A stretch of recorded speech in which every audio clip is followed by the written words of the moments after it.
ನಮಸ್ಕಾರ. ಒಂದೊಳ್ಳೆ ವಿಚಾರಕ್ಕೆ ನಮ್ಮನ್ನು ಪ್ರೇರೇಪಿಸುವಂಥ ಒಂದೊಳ್ಳೆ ಮಾತಿನ ಸರಣಿಗೆ ನಿಮಗೆ ಸ್ವಾಗತ.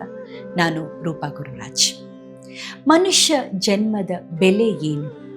ಇದನ್ನು ಕಂಡುಕೊಳ್ಳೋದಕ್ಕೆ ಜನ್ಮಾಂತರದಿಂದ ಅನೇಕರು ಪ್ರಯತ್ನ ಪಡ್ತಾನೆ ಇದ್ದಾರೆ. ಒಬ್ಬ ವ್ಯಕ್ತಿ ದೇವರ ಹತ್ರ ಹೋಗ್ಬಿಟ್ಟು ಕೇಳ್ತಾನಂತೆ, ದೇವರೇ, ನನ್ನ ಈ ಜನ್ಮದ ಬೆಲೆ ಎಷ್ಟು ಅಂತ. ದೇವರು ನಕ್ಕು ಅವನಿಗೊಂದು ಕಲ್ಲನ್ನು ಕೊಡ್ತಾನಂತೆ.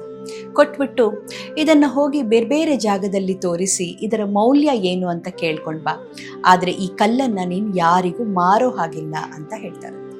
ಆಯಿತು ಅಂತ ಒಪ್ಕೊಂಡು ಆ ವ್ಯಕ್ತಿ ಮೊದಲಿಗೆ ಹಣ್ಣಿನ ವ್ಯಾಪಾರಿ ಹತ್ರ ಹೋಗ್ತಾನಂತೆ.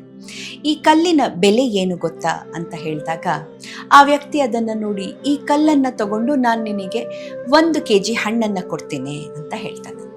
ಆದರೆ ಅದನ್ನು ಮಾರೋ ಹಾಗಿಲ್ಲ. ಅಲ್ಲಿಂದ ಮುಂದಕ್ಕೆ ಹೋಗಿ ಒಬ್ಬ ತರಕಾರಿ ವ್ಯಾಪಾರಿ ಹತ್ರ ಹೋಗಿ ಈ ಕಲ್ಲಿನ ಬೆಲೆ ಏನು ಗೊತ್ತಾ ಅಂತ ಕೇಳಿದಾಗ, ನಾನು ನಿನಗೆ 10 kg ತರಕಾರಿಯನ್ನು ಈ ಕಲ್ಲಿಗೆ ಬದಲಾಗಿ ಕೊಡ್ತೇನೆ ಅಂತ ಹೇಳ್ತಾನಂತೆ. ಸರಿ, ಅದನ್ನು ಕೇಳಿಸ್ಕೊಂಡು ಮುಂದಕ್ಕೆ ಹೋಗ್ತಾನೆ. ಅಲ್ಲೊಬ್ಬ ಚಿನ್ನದ ವ್ಯಾಪಾರಿ ಇರ್ತಾನೆ. ಅವನಿಗೆ ಆ ಕಲ್ಲನ್ನು ತೋರಿಸಿ ಇದರ ಬೆಲೆ ಎಷ್ಟು ತಿಳಿಸಬಹುದಾ ಅಂತ ಕೇಳಿದಾಗ ಆ ಚಿನ್ನದ ವ್ಯಾಪಾರಿ ಸ್ವಲ್ಪ ಆಶ್ಚರ್ಯಪಟ್ಟು ಇವನನ್ನು ನೋಡಿ, ನಿನಗೆಲ್ಲಿ ಸಿಕ್ತು ಈ ಕಲ್ಲು ಅಂತ ಕೇಳ್ತಾನೆ. ಅದರಲ್ಲಿ ನೀನು ಇದರ ಬೆಲೆಯನ್ನು ಹೇಳು ಅಂತ ಕೇಳಿದಾಗ ಅವನದನ್ನು ಸೂಕ್ಷ್ಮವಾಗಿ ಪರಿಶೀಲಿಸಿ, ನಾನು ಇದಕ್ಕೊಂದು 50 ಲಕ್ಷವನ್ನು ಕೊಡ್ತೇನೆ, ನನಗೆ ಕೊಡ್ತೀಯಾ ಅಂತಾನೆ. ಇದನ್ನು ಮಾರೋ ಹಾಗಿಲ್ಲ ಅಂತ ದೇವರಾಗಲೇ ಹೇಳಿರ್ತಾರಲ್ಲ. ಹಾಗಾಗಿ ಆ ವ್ಯಕ್ತಿ ಇಲ್ಲ, ನಾನು ಇದನ್ನು ಮಾರ್ತಾ ಇಲ್ಲ ಅಂತ ಹೇಳಿ ಅಲ್ಲಿಂದ ಹೊರಟು ಬಿಡ್ತಾನೆ. ಚಿನ್ನದ ವ್ಯಾಪಾರಿ ಅವನನ್ನು ಬಿಡದೆ ಅವನ ಹಿಂದೆ ಹೋಗಿ, ಸರಿ, ನಾನು ನಿನಗೆ 2 ಕೋಟಿ ಕೊಡ್ತೇನೆ, ನನಗೆ ಕಲ್ಲನ್ನು ಕೊಟ್ಬಿಡು ಅಂತ ಹೇಳ್ತಾನೆ. ಆದರೂ ಆ ವ್ಯಕ್ತಿ ಒಪ್ಪೋದಿಲ್ಲ.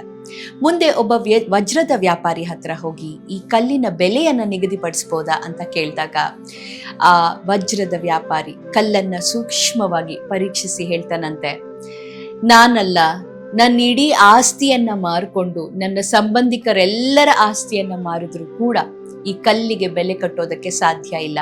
ಅಷ್ಟು ಅಮೂಲ್ಯವಾದ ಕಲ್ಲಿದು. ಬಹುಶಃ ಪ್ರಪಂಚದಲ್ಲಿ ಇದಕ್ಕೆ ಬೆಲೆ ಕಟ್ಟೋರು ಅಥವಾ ಬೆಲೆ ಕಟ್ಟಕ್ಕೆ ಸಾಧ್ಯ ಇರೋದು ಯಾರಿಗೂ ಇಲ್ಲ ಅಂತ ಹೇಳ್ತಾನಂತೆ. ಆ ವ್ಯಕ್ತಿಗೆ ಆಶ್ಚರ್ಯವಾಗುತ್ತೆ. ಮತ್ತೆ ದೇವರ ಹತ್ರ ವಾಪಸ್ ಹೋಗ್ತಾನಂತೆ. ದೇವರೇ, ಇದು ಈ ರೀತಿ ಆಯ್ತು, ಒಬ್ಬೊಬ್ರು ಈ ತರ ಉತ್ತರ ಕೊಟ್ರು ಅಂತ ಹೇಳಿದಾಗ ದೇವ್ರನ್ನ ಹೇಳ್ತಾನಂತೆ, ನೋಡಿದ್ಯಾ, ಇದೇ ನಿನ್ನ ಜೀವನದ ಬೆಲೆ ಕೂಡ. ನೀನು ಎಲ್ಲೆಲ್ಲಿ ಇರ್ತೀಯೋ ಅದಕ್ಕೆ ತಕ್ಕ ಹಾಗೆ ನಿನಗೆ ಬೆಲೆ ಸಿಗ್ತಾ ಹೋಗುತ್ತೆ.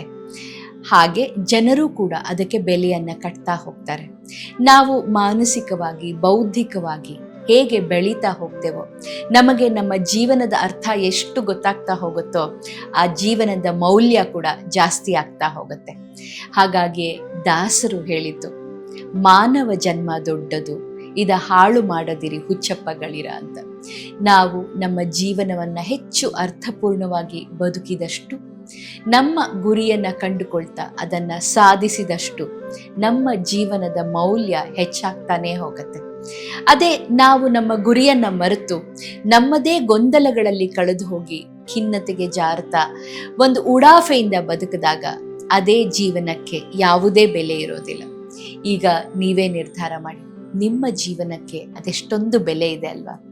ಇನ್ನಾದರೂ ನಾವು ನಮ್ಮನ್ನು ತಿದ್ದುಕೊಳ್ತಾ ನಮ್ಮ ಜೀವನದ ಬೆಲೆಯನ್ನು ತಿಳ್ಕೊಂಡು ಸಂಪೂರ್ಣವಾಗಿ ಅದನ್ನು ಪ್ರೀತಿಸಿ ಅದಕ್ಕೆ ಗೌರವವನ್ನು ಕೊಡುವಂಥ ಪ್ರಯತ್ನ ಮಾಡೋಣ. ಈ ಒಂದೊಳ್ಳೆ ಮಾತು ನನ್ನಿಂದ ನಿಮಗಾಗಿ.